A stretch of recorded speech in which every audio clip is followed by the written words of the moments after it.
அவன் ஒரு குறை இருக்குன்னா எங்க போய் சொல்லுவான். அது மாதிரி வாட்ஸ்அப்ல எழுதுறேன். இதே தான் ஆச்சு இன்னொரு பேங்க் தான். அது தப்பான அது அப்புறம் ரத்து பண்ணிட்டாங்க. அதுதான் இங்க நடந்திருக்கு. அது படிக்கலையா?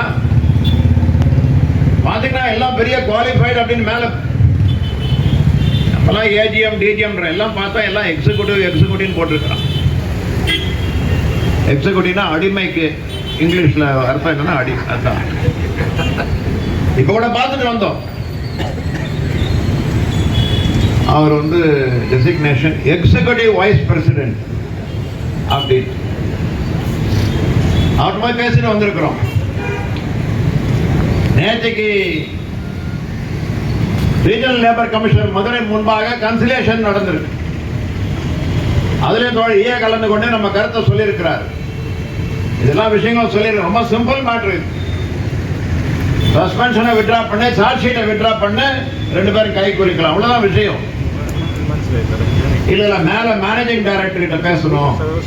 பேசுங்க, ஒன்றும் பிரச்சனையே இல்லை. பேசுங்க. என்ன நானும் வேணா பேசுறேன். இல்ல அவர் பிஸியா இருக்கிறாரு. நீ இவர்கிட்ட பேசுனாங்க. போனோம். இப்போ காஃபி கொடுத்தாரு, பேசணும். ஆனா எச்சரிக்கை விட்டுருக்கிறோம். நாங்க உங்க பேங்க் எதிராளி கிடையாது. தமிழ்நாடு மர்கன்டைல் பேங்க் முன்னுக்கு வரணும் அப்படின்னு சொன்னா எங்க ஒத்துழைப்பு இல்லாம முடியாது. நீங்க நினைக்கலாம் எங்க சங்கம் சின்ன சங்கம், நீங்க என்ன வேணா பண்ணலாம் நினைக்கிறீங்க.